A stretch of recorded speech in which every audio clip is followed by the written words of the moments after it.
Hello everyone and welcome back to our Quantum Information Talk series. Now we have an interesting talk by Dr. Rukhsan Ul Haq to present his talk titled Quantumness of Information and its Quantum Protocols. Dr. Rukhsan Ul Haq is currently a quantum AI scientist at IBM Bangalore. He obtained his doctorate from Jawaharlal Nehru Center for Advanced Scientific Research, JNCASR, Bangalore.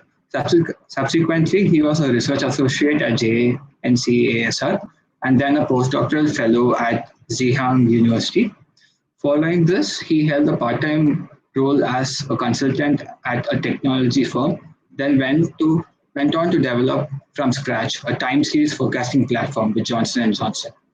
Since last November, he has joined IBM as a quantum AI scientist. Data science, quantum computing are his current core interest, with a strong background in theoretical and programming aspects of machine learning and deep learning. He is known for his strong leadership roles in incorporating ideas and techniques and has been selected for a fellowship by the UK-based talent investor Entrepreneur First. Dr. Rukhsan Ul Haq, the pleasure is mine to invite you. Yes, the screen is yours. Okay, Praveen, let me know when it's visible.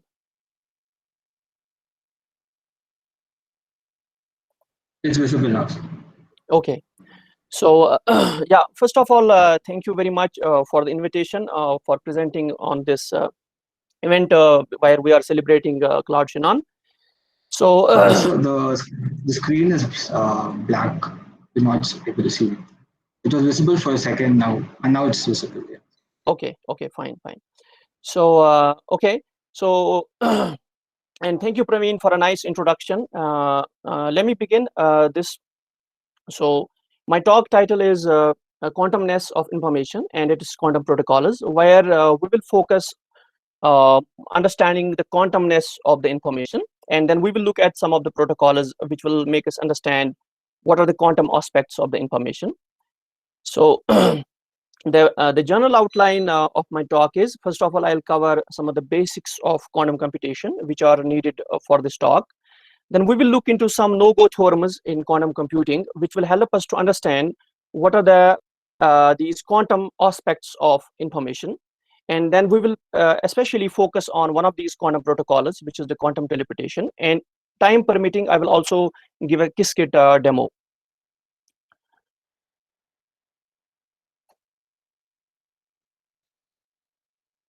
So I want to start with my personal reminiscence of Claude Shannon. When I was a master's student, I got to know about Claude Shannon's fundamental work. Definitely, all of us. Claude Shannon is one of those personalities who has impacted. He has made us to usher in an information age, and that way he has impacted each one of us, our lives. But there was something interesting which I noted apart from his contributions to information theory and communication theory, which was the fact that he helped us to understand that we can use electrical circuits and encode the Boolean logic into the electrical circuits. Until then, I had always understood Boolean logic as something more towards logic, and I was not aware of any implementation of it. Here was a physical implementation, and a very nice one and a very powerful one. And today, what we are going to do, we are going to, in fact, take two of themes of Claude Shannon. One of them is more towards information theory, and the other one is this circuiting, that you can build these logic circuits out of these electrical devices. And today we are going to basically talk about both the quantum versions of both these areas, that of information. So we'll look into the quantum information, and then we will also look into these logic circuits, but the quantum ones. So this is just a symbolic of our IBM quantum computer. It just tells us that we have already ushered into a quantum computing age. And quantum computers, people have been thinking about quantum computation since 1980s. So, or maybe before that also. But we today, as we live today, quantum computers are becoming more and more of a reality. So I just want to list at least 2 to 3 events which have happened recently, which tell us the tale of how closer we are getting to quantum computation, making it reality year by year. So this was a monumental experiment done by Google where they used the Sycamore quantum processor. And what they claimed in that experiment is that they have achieved quantum supremacy. So and achieving quantum supremacy is surely important, because that's the regime where quantum computers will have an advantage over the best of the classical supercomputers. And that way, this was really monumental. And I think there's a all the both from a research side as well as from the private sector side, everybody is trying to achieve this quantum supremacy, or as we call it, quantum advantage at IBM. So because it's we are trying to explore the regime in which we will have we will illustrate or demonstrate that the quantum computers can perform better. Theoretically, we theoretically know they can perform better in many tasks, but the game is to achieve it and show it practically and demonstrate it practically. So then just after that, after Google's experiment, now we also came to know in 2020 that Amazon, as we know, as one of the big players in retail market, has also entered into quantum computing, both research as well as its business applications. And I jokingly say that now we can ask whether we can buy quantum compute on Amazon, though we cannot buy quantum computers themselves, but definitely we can buy quantum compute power on Amazon. On Amazon, you can go to Amazon website, and in fact, as of now, it's available. One can log into the Amazon bracket. And recently, IBM has also made public its quantum, so-called quantum roadmap, in which what we are talking about, what's our plan for a decade, because this decade is going to be really historical when it comes to quantum computation. And the aim is definitely to increase the number of the qubits, but definitely the efficient qubits, what we call as increase not only the number of the qubits but also increase the so-called quantum volume, which says the qubits should be really of high quality. And as you can see that we see our plan is in 2023, we are planning that we should be around at 1,000 plus qubits, and after that will be a quite monumental achievement to have. And then post that, there will be the journey will be on to the million qubits. And then there's something which is really which is happening as of now. I mean, we all of us are aware of what an impact deep learning has made almost in every sector. But now we are also thinking not only of just neural networks. We are already into the age of quantum neural networks, and this is an area in which I am personally interested. And though it's still, I would say, we are not there into the commercial regime of this side, but still the way research is happening, the way there's an interest both from young researchers as well as the experts. So this is really a thriving area, and there's a lot of progress that's happening over here. So in that way, we are not only living in the age of neural networks, rather we have once again assured into the age of quantum neural networks. So what I'll do is that for the rest of the talk, I will build some quantum computing background first of all. Then we will look at some of these protocols. But then I will take a deeper dive while I will go off my presentation, and I will go to my whiteboard, and we will basically work out some of these details, because I do believe that there are some students in the audience, and then there are some quantum enthusiasts who would like to understand these things slightly more hands-on rather than just seeing things on my slides. So I think by now we are familiar with what qubit is. I will just focus on only one thing, maybe a couple of things. One thing is the superposition part. Is the quantum superposition, which makes qubit really, that's one of the aspects of which makes qubits really powerful. And superimposing classical bits is not an option for us. So in classical computing or information, we just have two exclusive states, where you can be in a 0 state or on the 1 state. In contrast, when you are in a quantum computing or a quantum information side, not only is that your 0 and 1 states are available to you, but you have a kind of a whole plethora of other states also available to you, which you can access, which you can basically, in some sense, manufacture by using the quantum superposition, which is an important property of quantum mechanics. Additionally, because the way typically we present qubits is in a so-called computational basis, we always look in terms of 0 and 1.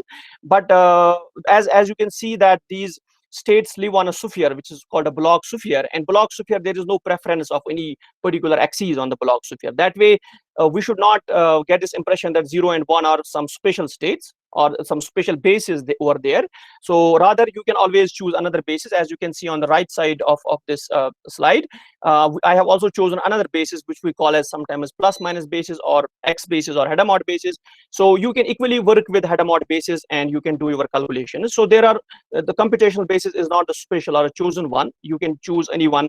As in a similar fashion, we have in the quantum mechanics, we study spin systems, and as long as there is no magnetic field, all directions are equivalent.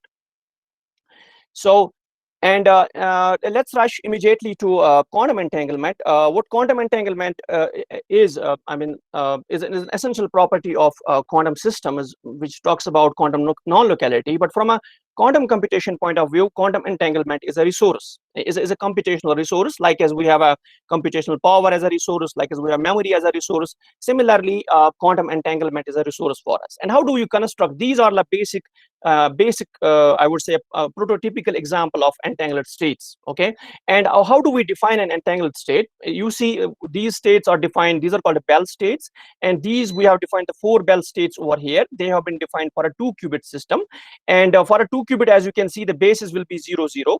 Like as for a 1-qubit system, the basis is 0 and 1.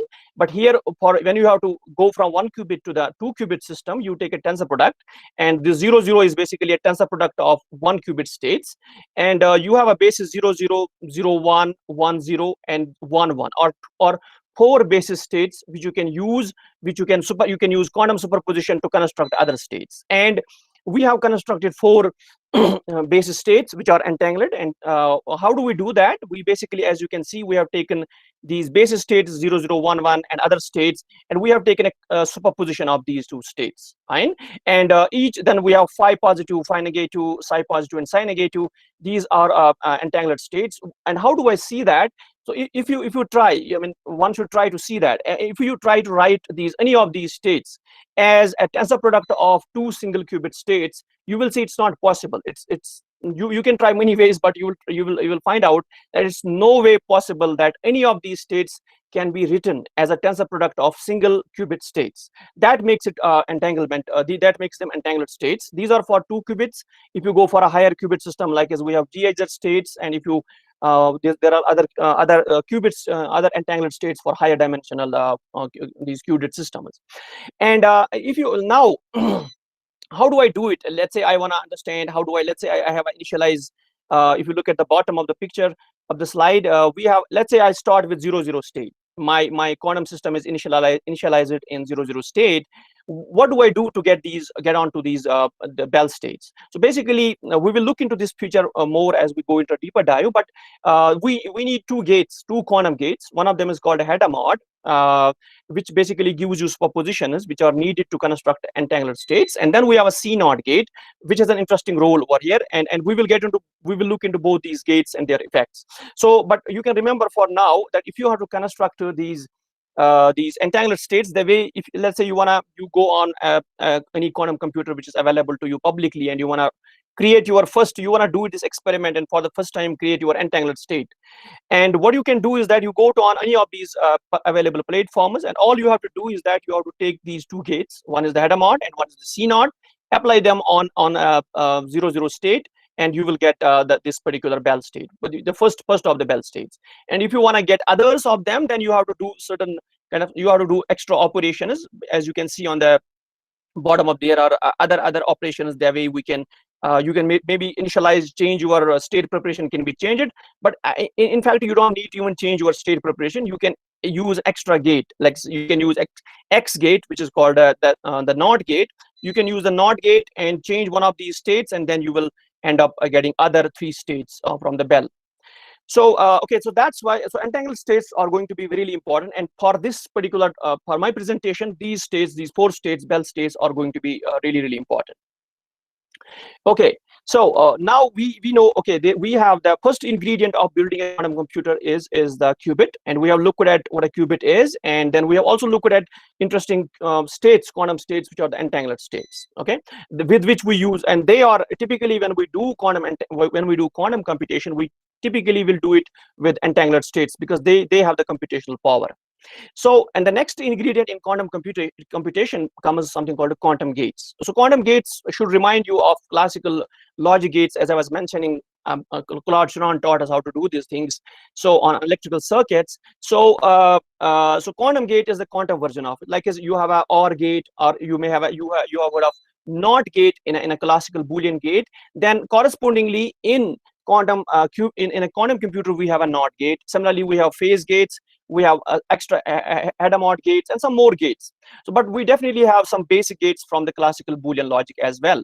So, what is the difference though? The difference is that the quantum gates are unitary transformations. That makes them really, really different.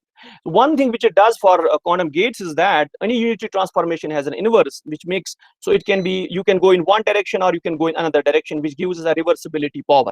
So these gates, you apply these gates, but they are reversible, so you can go back in a different direction as well. And now so how do we make a now what do we do with these quantum gates? Once we have qubits and the quantum gates, what do we do is that we make the first two kind of I would say important ingredient, an operational ingredient of quantum computer, which is called a quantum circuit. It's the quantum circuit which runs the quantum computing. So circuit is the place where from an abstract side, from a computational point of view, that's where the computation takes place. So you have to, if you want to do quantum computation, essentially and operationally, it means you have to build your quantum circuits for a specific, let's say you want to run any algorithm. Take example of Grover algorithm. So corresponding to the Grover algorithm, there will be a quantum circuit which we have to basically design, build using these quantum gates, and then we will run that quantum circuit, and then it will give us the desired search operation. Fine. So these are really, really important, and later in the talk we will take a deeper dive into these things. Okay, so however, whatever I have just said, even with these are enough ingredients which will allow me to introduce something really, really important in the whole field of quantum computation, which is quantum teleportation or quantum teleportation protocol. But as you can see, I have jumped a bit, not a bit, actually I have made quite a bit big jump over here, but I promise I will come back and we will look into these details and we will understand these things better. But let me first of all at least introduce you to what quantum teleportation protocol is. It's very interesting, and it's really amazing protocol which helps us to, which basically tells us that what is the power of entanglement. And if you look at the structure, this is really a sketchy, it's basically a sketch of a circuit, but it helps us to understand the essential ingredients of what happens in a quantum teleportation, or what is needed to achieve quantum teleportation. As you can see, what we are trying to do over here is that we have this psi, which is an arbitrary state. Then there are two parties, and this is happening between two parties. One is Alice and one is Bob. And with Alice, there's this arbitrary state, and she wants to send this arbitrary state to Bob. Okay, and somehow, as we know, we don't have quantum channels available to us, so we want to use a classical channel to send this quantum state to Bob. And between Alice and Bob, they have already, before doing this experiment, they already have shared an entangled pair with each other, which is called a B sub 00. Okay, and that's what we have. We have Alice and Bob, and they want to share this unknown state, an arbitrary state between each other. And then only in the source they have, the resource they have available to them is this entangled pair. And you will see the fact that they have an entangled pair with them is really crucial for quantum teleportation to work. And what happens after that? You see what Alice does. So Alice does this, as you can see, this bell over here, the bell. So basically, it's a measurement. She does a bell measurement. Okay, and once she does a bell measurement, she gets to know the state. But in fact, before that, she somehow entangles the psi state with her state, because she has a one part of the entangled pair. She entangles that pair, her half of the pair with the psi state, and after that she does a measurement. Okay, once she does the measurement, she comes to know what state she has, and then she has a classical information. In fact, 2 bits of information, classical information, and then she passes it on. Let's say she rings a phone to Bob, and tells Bob that she has got this particular state. Once Bob comes to know that Alice has this state, so Bob does a couple of Bob does a kind of an annuity transformation to the pair to the half of the pair which Bob has, and when he does that, automatically he reconstructs this psi. Okay, so what's happening is that, but when a psi state gets reconstructed at the Bob's place, at the Bob's laboratory, the psi at Alice's place is gone. It's no more there, because there is a, we will look into that there's a property of quantum states that you cannot just copy them. It's not possible that you can make copies of quantum states. In fact, that's why we quantum teleportation is a way around the fact that you cannot clone your states.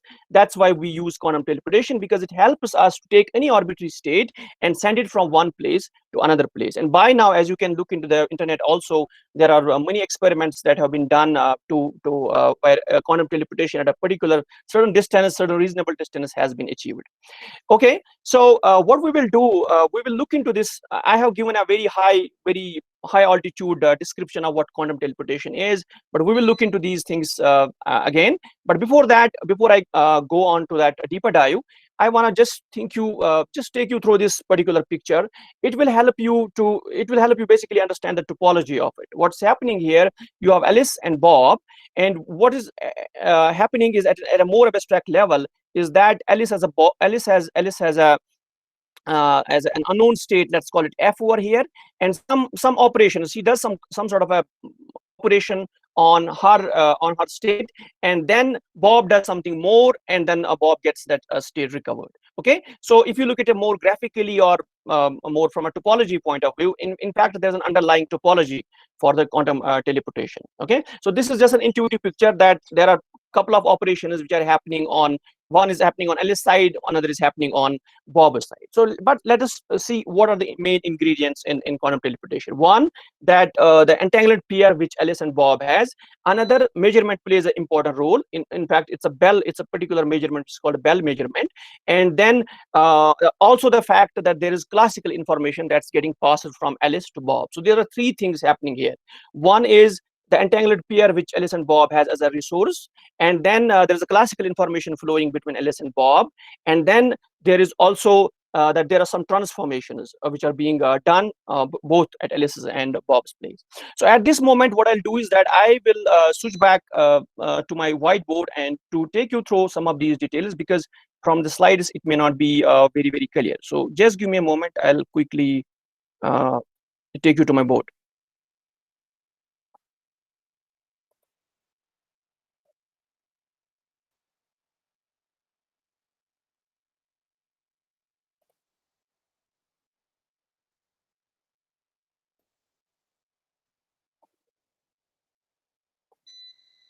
Okay, so I hope this is visible to you. Okay, so let me go ahead. So what we'll do is that we will slowly go through these quantum gates, what we discussed, and we will understand how quantum teleportation works. But to do that, we will have to go a little bit back and look at the quantum gates. So we have there are many kinds of quantum gates: single qubit, 2-qubit gates, even 3-qubit gates or more qubit gates. But what we will do, we will need some of these gates for our description. So the three important gates which we have, they are called poly gates, and three of them are, one is called a poly X, poly Y, and poly Z gate. Okay, and the poly X gate is basically the NOT gate. I will show you what it does, and then we have a Z is another poly gate. Those of you who are from physics, these guys are basically poly matrices. The same matrices which you have studied, they are the same guys. And if we look at what is the action on the qubits, let's go here. So I have chosen this Z bases over here. Okay, and we have this 0 and 1. By the way, I am using something called a bracket notation. Basically, all this stuff, these are actually vectors, state vectors. These are the vectors which describe our qubit. So I'll be just using this bracket notation, but you can always translate it into the matrices. So the 0 state is, in a matrix language, it's 1 and 0 as a row, as a column vector, and then we have a 0 and 1 as the 1 state. Now what this Z gate, poly Z gate does, it basically applies on 0 state, it keeps it like that, and it applies on 1 state, it gives it -1. So that means 0 and 1 computational basis is the eigenbasis for the Z gate. Okay, it basically nothing happens to the 0, or you can say it picks up a +1 phase, and the 1 state it picks up a -1 phase. That's what's happening. Other than that, nothing is happening. So now this is a one special case of so-called phase gates. Okay, and then what is this? This is our poly X, but it's our NOT gate. It's our quantum NOT gate, so to speak. So what it does is that it basically does a bit flip. When X gate applies on a 0 state, it goes to the 1 state, and when it applies on a 1 state, it takes it to the 0 state. So it's a bit flip over there. Then let's go immediately to another important gate, which is called the Hadamard gate. And Hadamard gate is really, really important. You can think of it as a really important quantum gate, because what it does for us, it gives us quantum superpositions. And as I told you earlier, quantum superpositions are really, really important to know. They give us quantum entanglement, and quantum entanglement gives power to quantum computers. So you see what happens over here, this H gate, Hadamard, it applies on 0 state, it gives a linear combination of 0 and 1 state. And similarly, H operates on 1 state, and it gives a linear combination of 0 and -1 state. The square root of 1 by √2 factor is there just for the normalization of these states. Okay, then just want to mention briefly, there's other, I just chose one of the bases, but there are other bases as something called X or Hadamard bases, but I think we don't need to get into those details as of now. So I just want to introduce one more gate over here, which is called the C0 gate. Okay, and this is going to be important, and we will represent it as Cx, because X is the NOT gate and C means it's a controlled NOT gate. Okay, so what control NOT does, it basically is a two qubit gate, which means it will be operating on 2 qubits, and this 2 qubit means that you have a 1 qubit and you are tensoring it with another qubit. That's what the notation means, that 0 0. Okay, so what happens is that one of these qubits, for me, this will be the control bit, this will be the control one, and this is going to be our target one. So that's how it's going to operate. So the Cx gate, it will look at the control qubit. It will see what is the state, in which state it is. If it is in the 0 state, nothing happens to the target, so it remains the same. Okay, and if it sees this state, once again control is in the 0 state, so it remains once again same.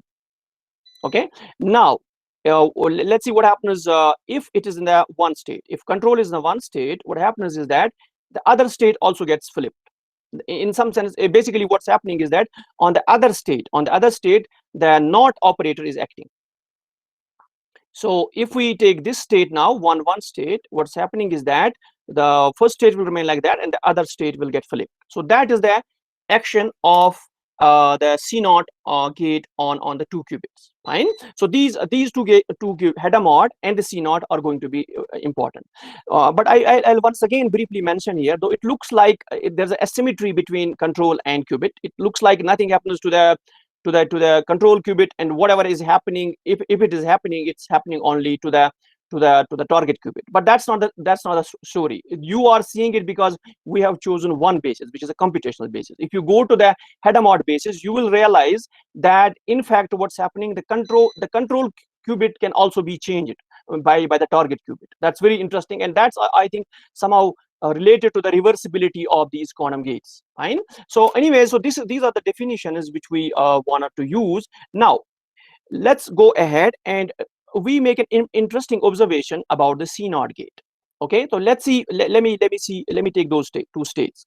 See, what's happening is that when I operate by Cx on this state, I am getting 0 0 again, and if I write it in a tensor product notation, I am basically getting 0 and 0. And when I similarly operate on 1 and 0, what I'm getting is I'm getting 1 and 1. Okay, so or if I write it this way, I get this particular state. So let's look slightly or maybe more carefully through these two equations. So it looks like what C0 gate is doing some sort of a copying operation. Okay, because it's taking, okay, what is copying operation, by the way? Let me first of all draw a diagram for you.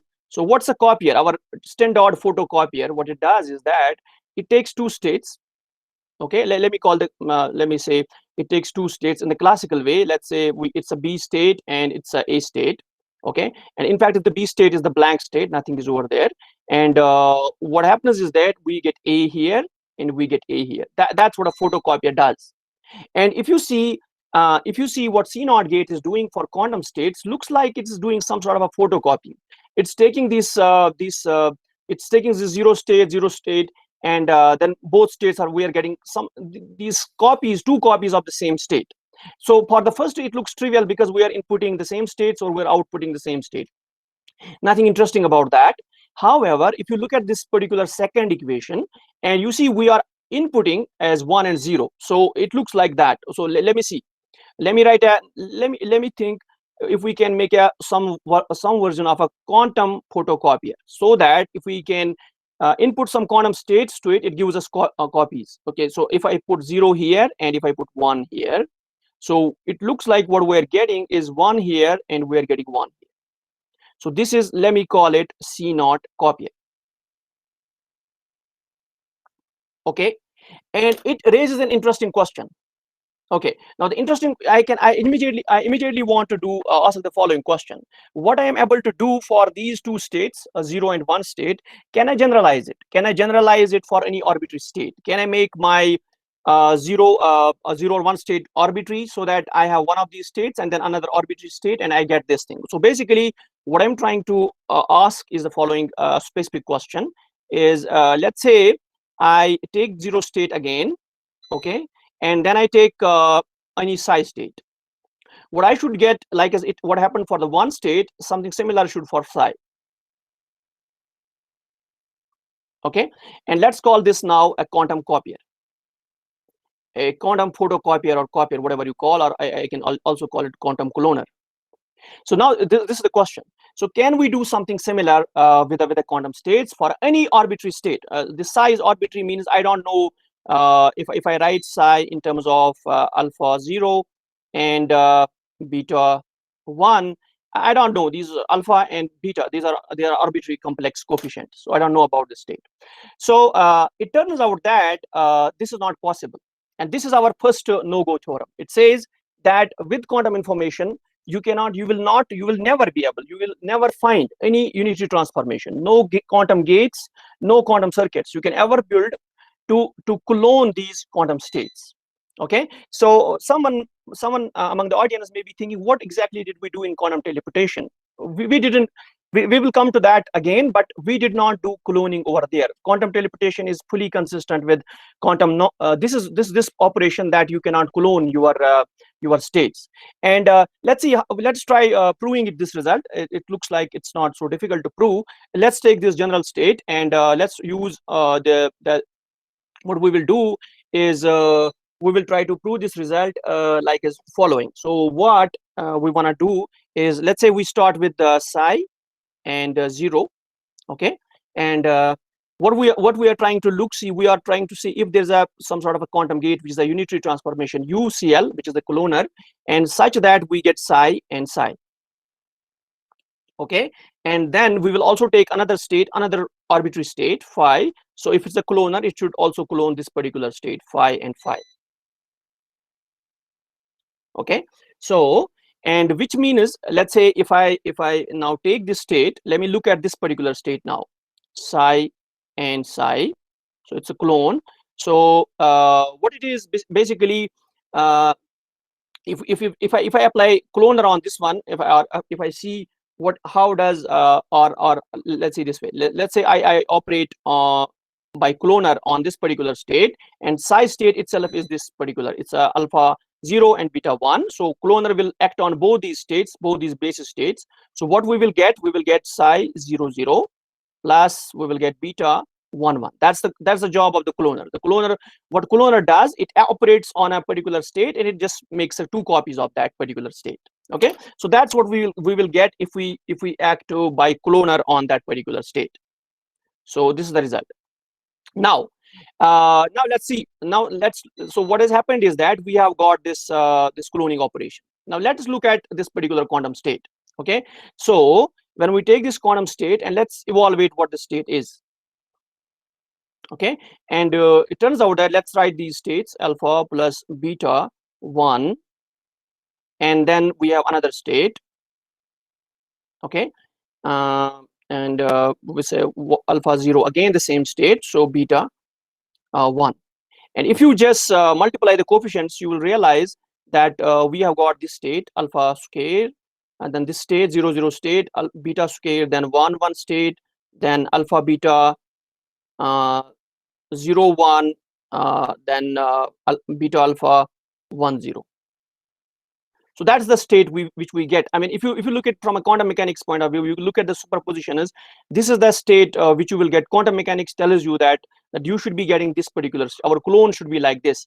But the way cloning operation works, it basically clones these states. So obviously this state, what we get out of the cloning operation, is not the one which we expect from quantum mechanics. Fine. So there's a contradiction over here. So the quantum mechanics as a linear operation, because we are multiplying two states over here, and linearity of quantum mechanics allows us to do these things. So we see the cross terms are missing from the cloning state, from the cloned state. Okay, which means it's not possible. And we had not made any restriction, no requirements on this particular UCL. We had taken any unitary transformation. So which basically tells us that we cannot any arbitrary, there is the fact that there's a contradiction between these two operations. It tells us that the UCL does not exist actually. Okay, so it does not exist. You cannot have any unitary transformation which will do this job, which will be a cloner. Okay, so this result, though it's like, I mean, you can think more about it. It's a very simple result to prove, but however, it's a very powerful result from a quantum information point of view. And this result, it's a theorem actually in quantum information theory, and it's called a quantum no cloning theorem. Okay, so it's a very powerful theorem, and it tells us. So now we ask, is there something similar in classical information theory? Definitely there is not. We don't have to mathematically prove that there is no such thing. We always keep on doing our photocopiers, that there are shops about photocopiers are a proof that there is no such theorem for classical information. We always keep on copying the classical information from one medium of storage to another medium of storage. Okay, so you can always doing that. So the fact that there is no such theorem in classical information allows the photocopying and other copying operations which we do with classical information. So that way, this is a one result which tells us that how quantum information is different. There's a you can think like as we have conservation of energies. Similarly, we have a conservation of information. I mean, once you have quantum information, it's not so easy to mess it up. There are restrictions, and what we saw here is that the linearity of quantum mechanics is one of those restrictions. It doesn't allow that you can do anything. And if you think carefully about cloning operation, you will see it's a non-linear operation. So because it's taking you one state, and it's giving you two states. That's not copying is not a linear operation. So then there are many. This is one of the in fact a class of different no-go theorems which we have in quantum information theory. And I just want to immediately mention another one which is called non-deleting theorem, which is like a dual of what I just proposed, what I just basically showed. What non-deleting theorem says that, let's say we do a reverse of that. Let's say now, earlier we were thinking that if I have a quantum state, can I basically make a copy of it? Can I go somehow and make a copy of this state?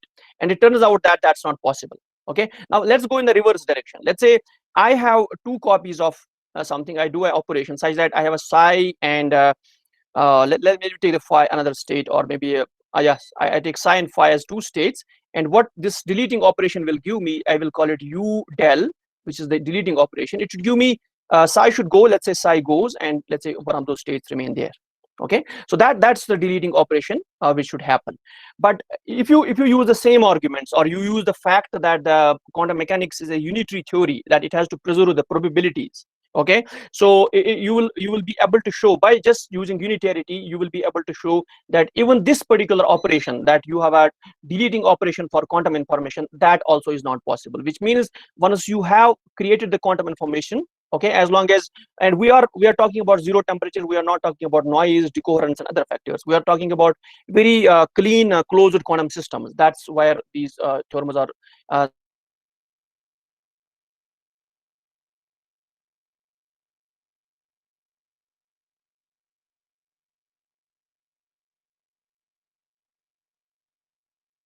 the way in an arbitrary fashion. That's not possible again. Similarly, many other no-go theorems, but the reason I am bringing these theorems here is to highlight that the quantum information is lot more different. It's very different from classical information. Fine, that's the main point we want to raise here. Okay, so okay, now once we have understood these no cloning theorem and non-deleting theorem, by the way, there is no broadcasting theorem. In fact, there are many other theorems, no signaling theorem also, because once you start thinking about the information transfer between two entangled pairs, it looks like it's happening at a superluminal speed, but that's not the case, and there are ways to look into those considerations as well. But for our purpose, what is important is this particular theorem. So we have understood the necessary details. So let's go back to the quantum teleportation again. Let's see whether what was happening in quantum teleportation. Okay, and let's look at the circuit again. So so I claim that quantum teleportation is not violating no cloning theorem. Okay, so and because what's happening in quantum teleportation, let me first of all draw a quick circuit over here. What was happening in a quantum teleportation? Okay, so this is the Alice's place, Alice's laboratory, and this is Bob's laboratory. And what was happening actually is we will show these things, and that we had an arbitrary state psi, and then there was an EPR pair as well between Alice and Bob. But it was this state in which we were interested, and we wanted to transfer it in some sense across this way. This is not a physical. This is basically the quantum circuit. However, we want to physically, in a quantum mechanical fashion, transfer this quantum state to the Bob state, so that we have psi over here after we do these unity transformations, or apply these quantum gates. And one of them was over here was the Bell measurement. Okay, we do a Bell measurement over here, and then there were some operations which were happening on Bob's side. Some basically some gates he was applying. Okay, so let's go slowly over this operation. What exactly was happening over here? Okay, so once again, and you will see it is very similar. It's very simple. Let's say we have an arbitrary state. This particular arbitrary state we have, and then let's see, we have, because we have another state also, which is the Bell pair. And let's look at first of all the full state what we have. So we will have psi, and then I will take a tensor product of this arbitrary state with the Bell pair. Okay, so which is my 0 state. I will take one of the Bell states and 1 1. Okay, so, and in fact it will be good, it will be better to be in fact more consistent if I'll be dropping out, excuse me for dropping 1/√2 factor here for the sake of writing it faster. So so actually I should write it this way. This is Alice's part, and this is Bob's part. Okay, and then this part belongs to Alice, and this part belongs to Bob. Okay, so what we have done is that basically taken a state. This is the arbitrary quantum state, and we have taken a tensor product which is the with the EPR pair, the Bell state, which Alice and Bob are sharing.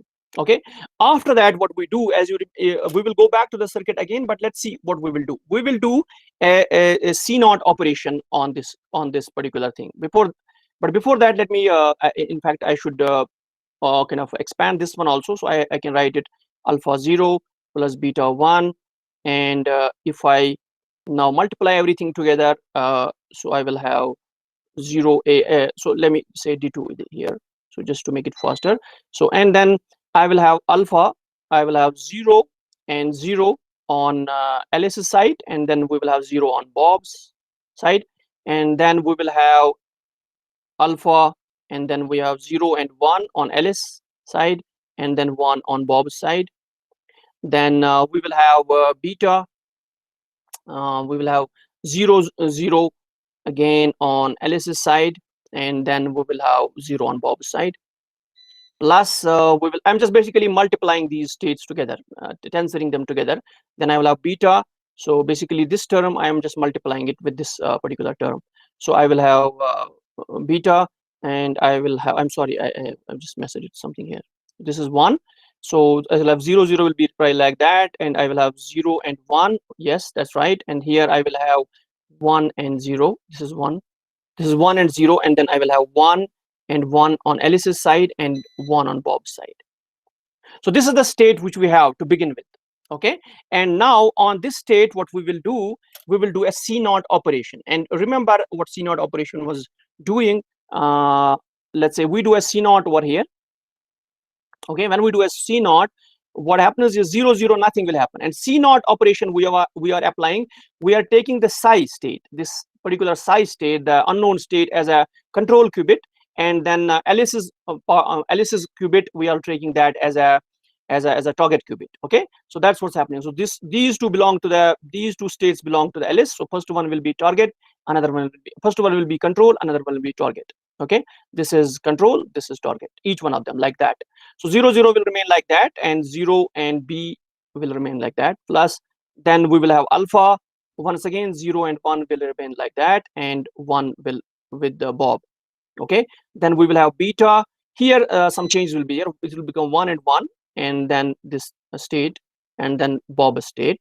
Plus similarly beta and 1 is will become 0, and then Alice state, and then we have 1 at the Bob's place. Okay, nice. So this was the first thing which we do. Remember, we do first a C0 operation. So once we do the C0 operation, post that, what we do is a header mod operation.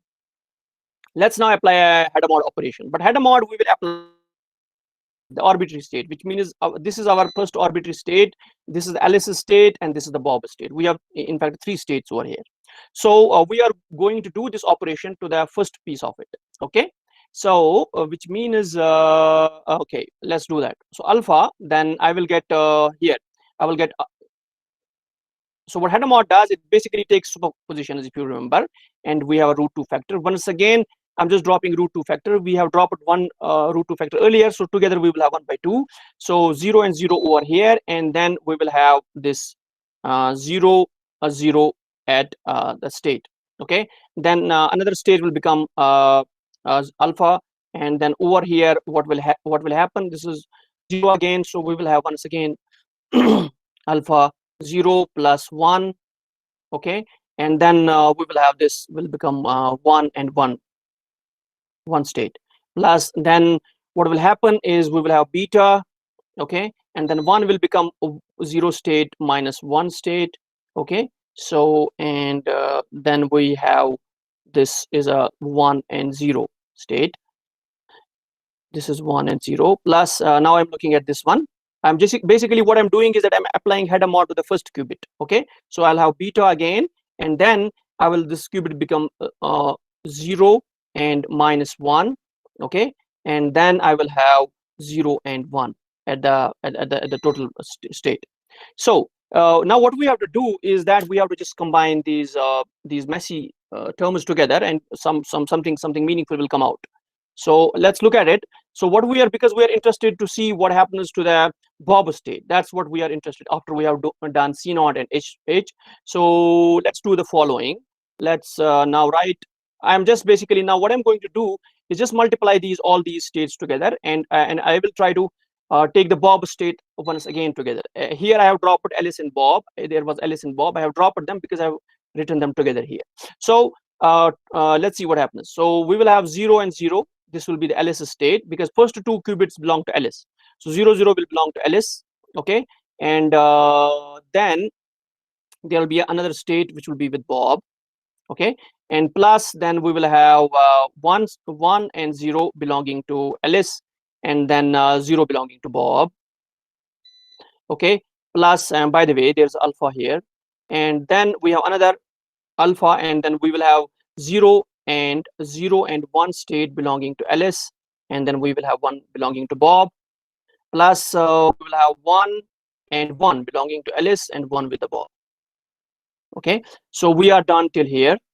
Now 2 more terms. So we have beta, and then 1 and 1. Okay, this is basically the so I will have 1 and 1. So this is 1 with Alice. Okay, and 1 and okay, this is hold on, there is some, let me go back. This is this should be 0 and 1, 0 0, and okay, so we should be getting one more state, which is 0 0. We have got already alpha 0. Okay, so let me keep going. So this should be 0, this should be 1 and 0. Okay, good, which means, so I will have 1 1, and then 0 will remain there, 0 state will remain there. Okay, so plus in fact minus, then I will have 1 1 again, 1 1 state, and then that will be with the Alice, and then I will have 0 state with the Bob. So this will be with Alice, and this will be with the Bob. Plus then I will have more states, which is 0 0 0 0 0 with Alice, and then 1 with Bob, and then here I will have 1 and 0 with Alice and 1 with Bob. Okay, now you will see many terms, but once again, if you just, what do we have to do, these states in front of it, you can see, you can take common. You will see 0 0 here, then you will see there must be 0 0 somewhere else here. Here's the 0 0 here. So what we can do is that I will just write the final result, and so that we save some of our time, but you can do it, this calculation, easily. All we have to do, take these 0 0s or 1 0 0 1 outside, and you will get the following result. You will get 0 0, as you can see, it's coming from this term and it's coming from this term. So I will have 0 0, then I will have alpha plus I will have beta getting multiplied with okay, I'm sorry, 0, alpha times 0 and beta times 1. Okay, so that's what's happening. So let me write it again.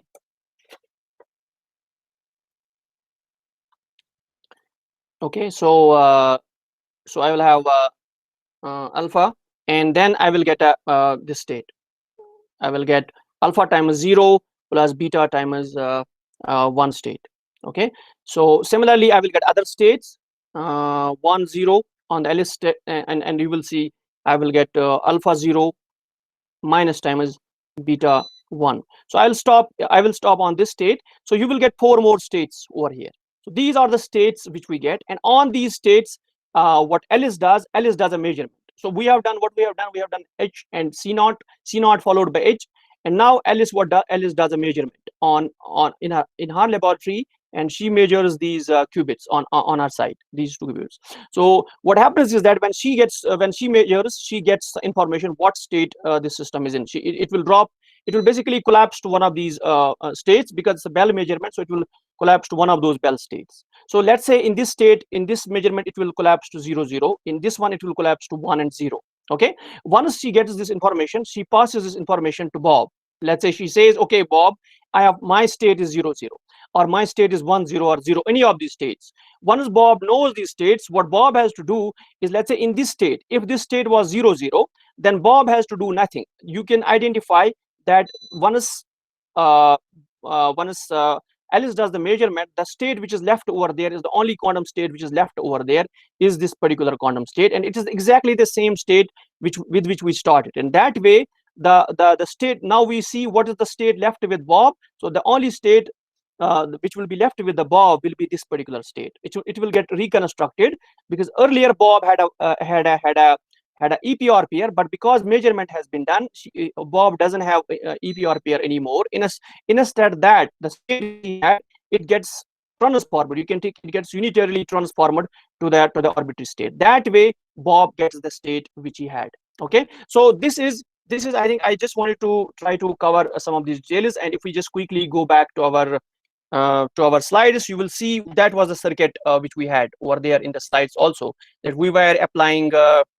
We were basically applying these gates. Just a minute. Okay, so excuse me, sir, you have 5 minutes to conclude it. Okay, yeah, sure, yeah, I'm done actually. So yeah, okay, so if we go back to this particular slide here, you will see what, in fact, if we go earlier, one slide earlier, you see this circuit, quantum gates over here. If you look at the circuit, this circuit is basically a quantum teleportation circuit. Okay, so what's happening is that forget about the first two gates which we use to create the bell states. After that we apply the C naught, after that we apply the H gate, and then we do the measurements. Okay, two measurements are done, and then the Bob applies some unity transformations. If the state was like as a 0 0, if the Alice's measurement was 0 0, it gives her 0 0. In that case, Bob has already recovered the state. So this is how it works, that if you apply these gates, the state which was in Alice's laboratory, in some sense it gets transferred to Bob's laboratory. That's how a teleportation works. But essentially from a quantum gate point of view, what it takes is that you have to apply these. So it's a very simple basic protocol, but it's amazing because it tells you that using this quantum entanglement you can take state from one place to another place, and then the information passed that has been passed is a one qubit, it has a one full state that has gone from one place to another place. And there's a hollow bound which says that when one qubit goes from via this entanglement, it basically takes two classical bits along. Okay, that's the maximum information which you can pass on. So I think I'll stop there because I'm kind of running my time out of time. I'll just leave it to you at there, because this year we are celebrating 40 years of the first ever conference which was happening, which was conducted between IBM and MIT, 1981. And you will see Richard Feynman standing over there, I think in the second row standing. Okay, and many other Landauer is there, many other people were there, the luminaries and the pioneers were there. So this year, and we are celebrating it at IBM, so it's open for public. Do join if you want to just relive those moments. So thank you. I'll stop at that. Thank you very much, sir, for the detailed and insightful talk. We shall take any questions from the audience now.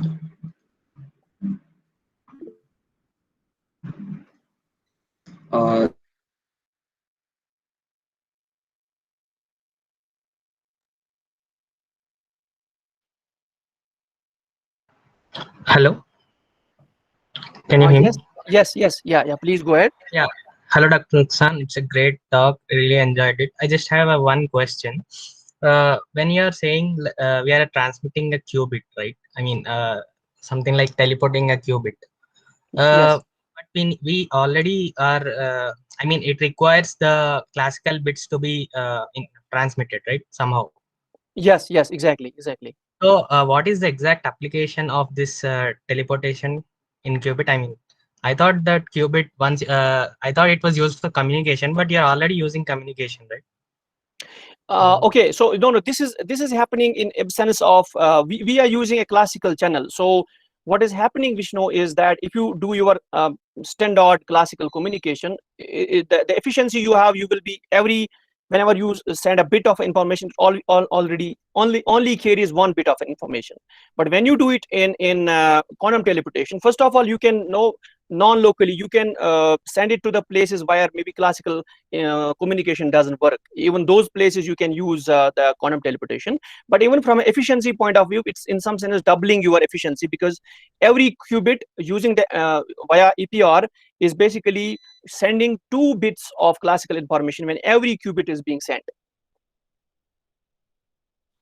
No, actually, my question was for the quantum teleportation to work, Alice has to send the. I mean, does Alice have to communicate that measured Bell states?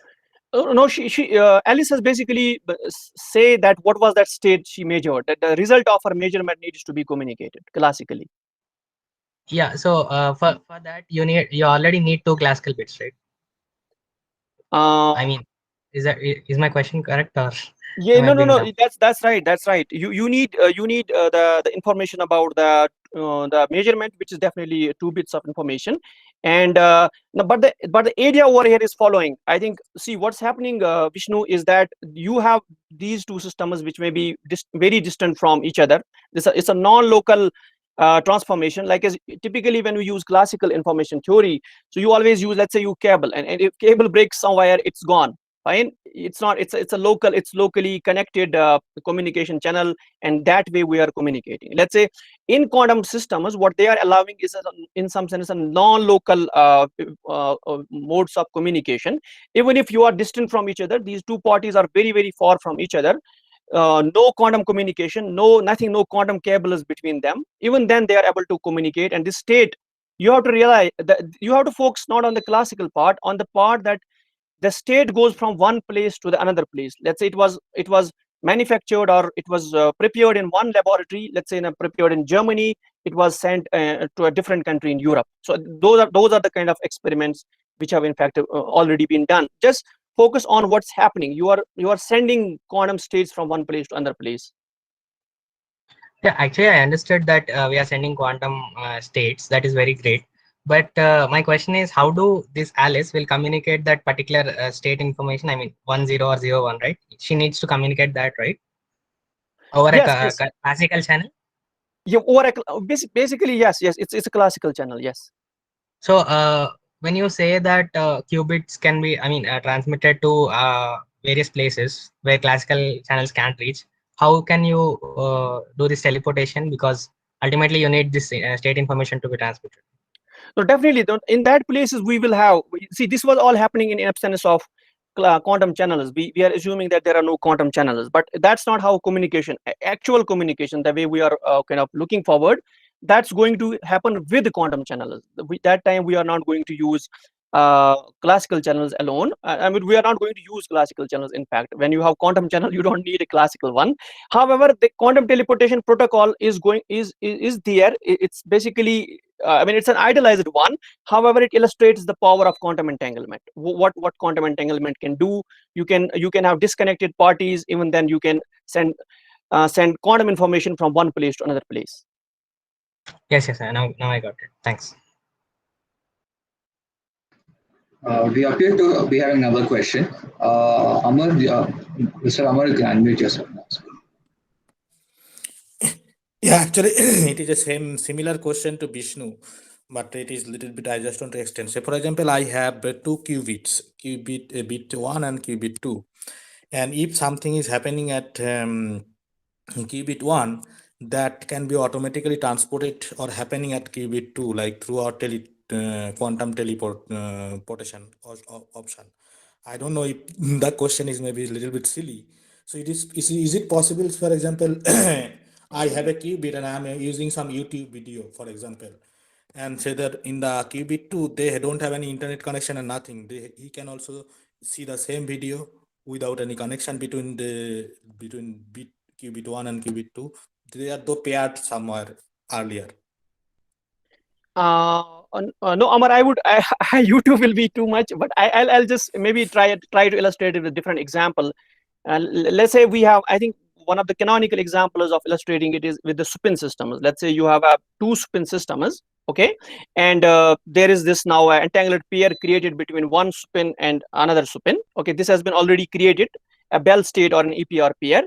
Then whatever happens at one end of this pair, let's say now these two pairs are very separate from distant away from each other, many kilometers away from each other. That's the experimental which we are doing now. However, whatever happens at one end of in one laboratory, one part of the system gets instantly, in fact you can instantly know what is let's say you determine the state on one side, you instantly know what is the state on another side. But that should not we should not infer it's no signaling. It's the nature of the quantum entangled states that they are non-local, and whenever you know one part of it, you automatically know the other part of it.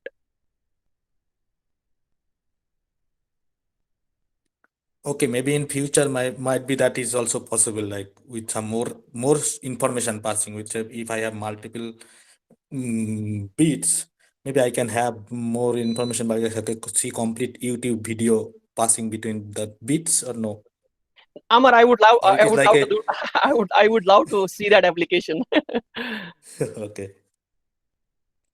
Okay. But I think it looks very promising. At least the teleporting part is very interesting for me. I don't know anything about quantum things, but just listening to the talk, I got interested in it. No, Amar, if you have got interested, that I think my talk has been successful then. Okay, thank you. And Thank you for your question. We have one more question from the YouTube stream. Mr. Danish Shakil has asked this question. Why aren't adiabatic quantum computers discussed as much? Or is there any drawbacks which are currently limited?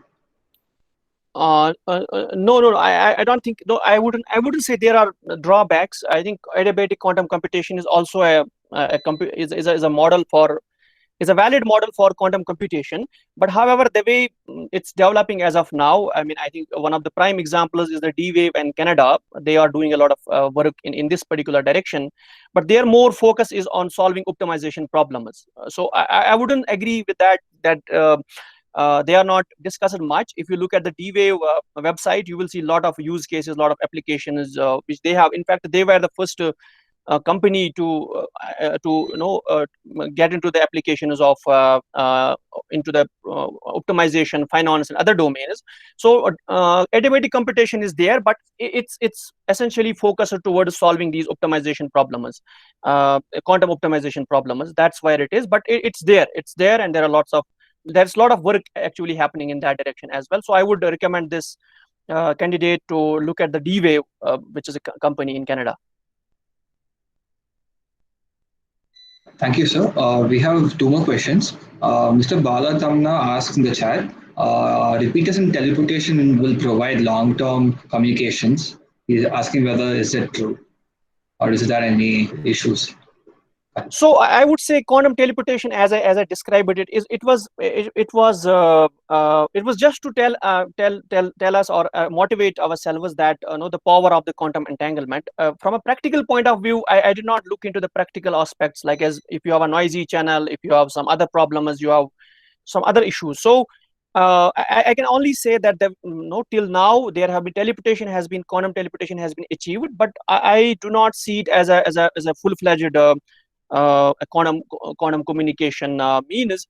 There is something called a quantum cryptography which is being developed, and it's an essential ingredient of quantum communication networks which are being developed both in Europe. There's a lot of work. In China there is a lot of work. So I would say instead quantum cryptography is the place, because it's secure. Quantum cryptography is pretty secure communication, and I think that I would say instead is a practical way of going ahead with building quantum communication networks. Our final question, Mr. Mohsen Ilahi asks the following question. You mentioned about quantum teleportation. He asked whether does it demonstrate all the key features that make it different from classical computation protocols, or is there anything else? Praveen, can you say that? I understand. What was the last piece? Is it different? Was that the question? What other aspects of quantum communications does it make it different from classical computation also? Okay. So you mentioned about quantum teleportation. What other aspects of quantum? Okay, so as I said, quantum teleportation as just a protocol, just to illustrate what is the power of quantum computation, or if you use quantum entangled states. So it essentially emphasizes on following thing, that you cannot do non-cloning. So it's a way around. It's in some sense hack around. It gives us a hack around the no cloning theorem, because you cannot violate no cloning theorem. So quantum teleportation is just to avoid no cloning. Still you can send your states.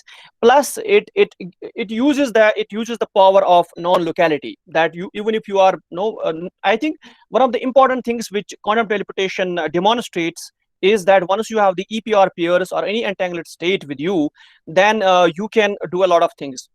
Just add on that, I think with quantum teleportation there are a couple of more things which you can do, something called entanglement swapping, and then there is also called a gate teleportation. That follows something similar protocol. It's basically an extension of same protocol. And then there's a dual to quantum teleportation, which is called a super dense coding, I think, which got mentioned in other earlier talks in this session, in this day, yesterday's, I think. So I would say quantum teleportation definitely highlights the power of the quantum entanglement and other quantum aspects of the information. Thank you very much, sir, for your answers. Is there any time more? Can I ask some more questions? Yes, we are running short on time. Okay. No problem. Okay. Thank you very much.